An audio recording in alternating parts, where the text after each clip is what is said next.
Cheers!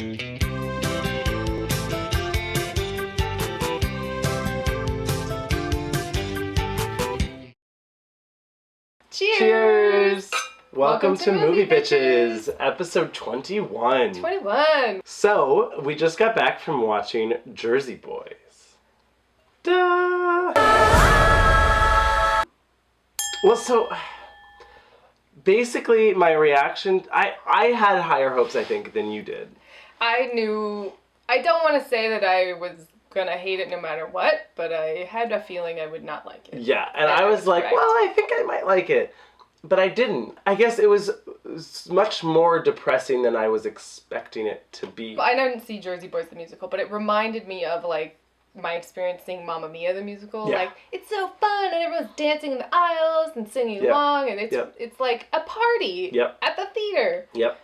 This was a downer. This was Debbie Downer does Broadway. I wasn't even into the songs, and I liked the music. I really liked the Four Seasons. Yeah. I love them growing up. This made me like the Four Seasons less. It was just so devoid of any feeling.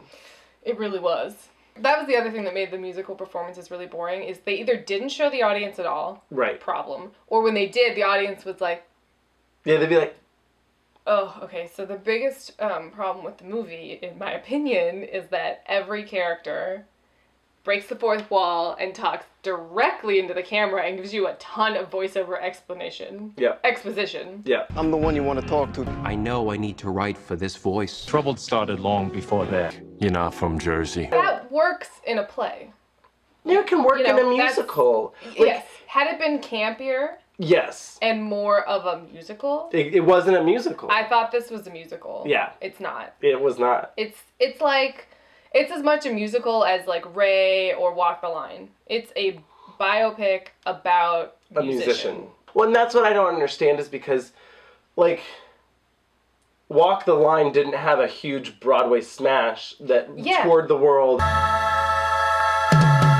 It's still running. Exactly. Isn't it? Yeah, it is. I think so. It is. Like, Jersey Boys is huge Broadway hit. So why wouldn't you just, like, adapt it for film and make it fun? Exactly. Energetic. There was no life in this movie at all. Like, it was just drained of any life. And even visually. That's a Clint Eastwood movie for you. Yeah. He's just so old that he sucks the life out of anything. There's no color left in his life. Oh my god. His color palette is gray and black. It looked like... Everything looks hazy. It looked like someone filmed it on their iPhone and then put it through an Instagram.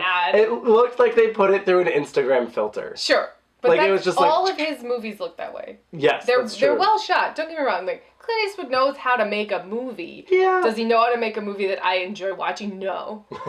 No. Thinking about the color palette, it was like Pleasantville.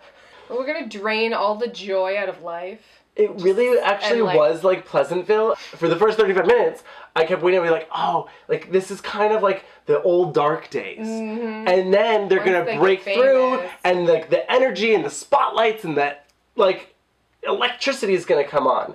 But it never did. Everything felt like it was on a Xanax or something. Like it just felt like... Totally. It was like Eeyore made a movie. Yeah, it was just like, and then this happened. Like, I don't know, were they really boring in real life? Like, were some of them just not exciting people? I didn't realize, halfway through the movie, I thought, why does this story need to be told? Yeah. This isn't more or less interesting than any other success story. Basically, the whole movie seemed like Goodfellas light. It was like, oh, they're gangsters, kind of, but it's cute, and then they sing, and you're like, what's going on? Oh my god, what about their record producer? Oh my gosh. He comes in, and he is gay. I mean, like, Clint Eastwood's direction would be, now in every scene, I want it to appear like you almost might break into jazz hands, but hold back.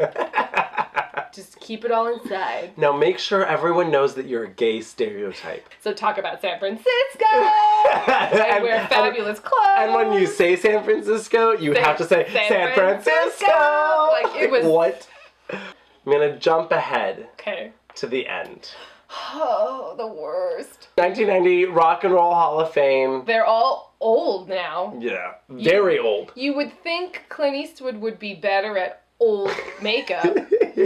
I'm looking at you, J. Edgar. It was way too much. And then, of course, gay record producer still looks young and fabulous. He looks exactly the same. Exactly the same. He's clearly older than all of them. Yes. 20 years have passed, he looks exactly the same, and they all have, like, severe old man makeup I was like, is it because he's gay? I think he had one shot, and they said, they were like, oh, look, fuck it's going to take 6 hours to get him in this makeup. We'll just dim the lights, it'll be far away, we don't have time for this shit. Clint Eastwood likes to keep a schedule, let's go. Oh, at one point, okay, so once we get into the 70s, all their hair gets real bad. Yeah, awful. And Frankie Valli has these, like, sideburns. His sideburns are the worst. He looks like Count Chocula with a real bad goatee piece that's clearly glued on, and he just looks like Jazz Devil. Like he's in Damn Yankees and he's the devil. Or that like a dove was gonna fly out of his sleeve because he was now a magician. Like it was really bad. It made the 70s part of the movie a little more interesting, I suppose. Because I was going, look at that jazzy devil. Oh my god. Remember when the kid from Hook shows up? And he is a grown man now. Yep. Andrew didn't believe me. I said, holy shit, that's the kid from Hook. And it was. There's nothing I hate more in a musical than when the music number doesn't further the plot in any way. Well, this wasn't a musical. It wasn't, and that was the problem. Yeah. Fuck you. I wanted a musical. So, the streak continues. I still do not like Clint Eastwood movies. No. I would not recommend it. Yeah. No, Maybe, I would not. I mean, if you like Clint Eastwood movies, you might have a fairer chance. Like, if you're into his palette and his, like, joyless living. Yeah, it's maybe? really joyous. It's like Kansas before Oz. Like, it's just so depressing. If you're into his palette of joyless living, then yes, go see it. By all means. I was like, stop singing. I'm done. Let me out of here. I want to go home.